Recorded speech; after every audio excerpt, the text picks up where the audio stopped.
As Becca gripped the iron gate, its cold metal bit into her palm. The old Victorian house loomed before her, a silhouette against the dying light.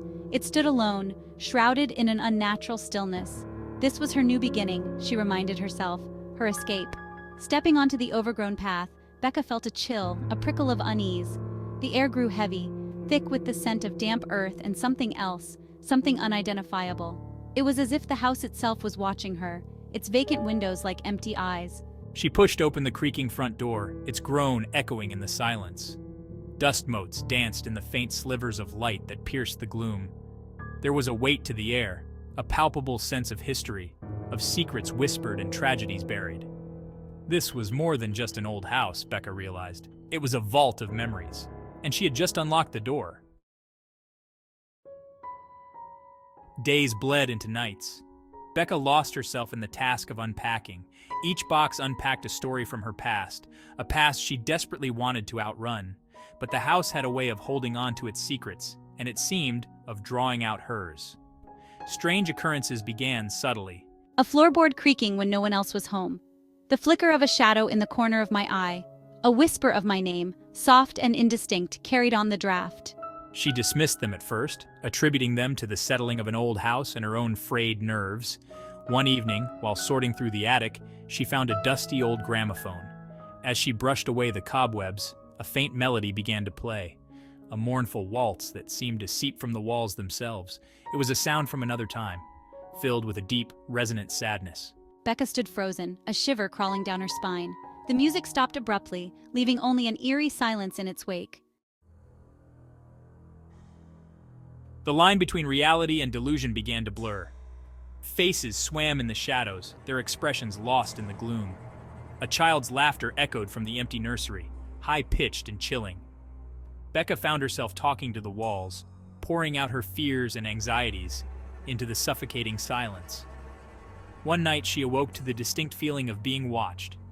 Moonlight streamed through the window, casting long, dancing shadows across the room. And then I saw him. A tall, gaunt figure silhouetted against the light. His face was obscured by darkness, but his eyes, they burned with an icy fire, pinning me to the bed with their intensity. Becca gasped, her heart pounding against her ribs. She blinked, and he was gone. Had she imagined it?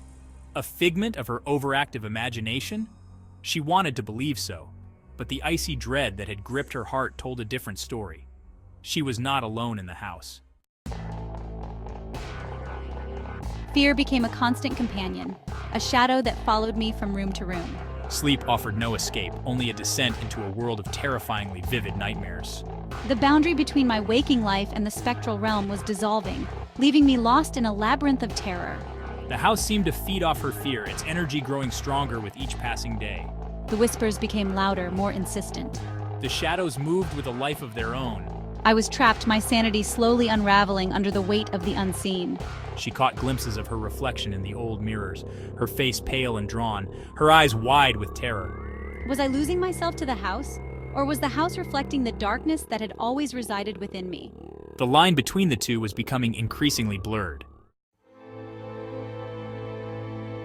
The house held a mirror to my soul, reflecting my deepest fears and darkest secrets. As the haunting intensified, so did the echoes of her past, the memories she had tried so desperately to bury. The spectral figures that haunted the halls were not strangers, I realized, but manifestations of my own guilt and regret. The child's laughter was her own, a reminder of a lost innocence. The burning eyes belonged to a past mistake, a decision I could never undo. The house was not punishing her.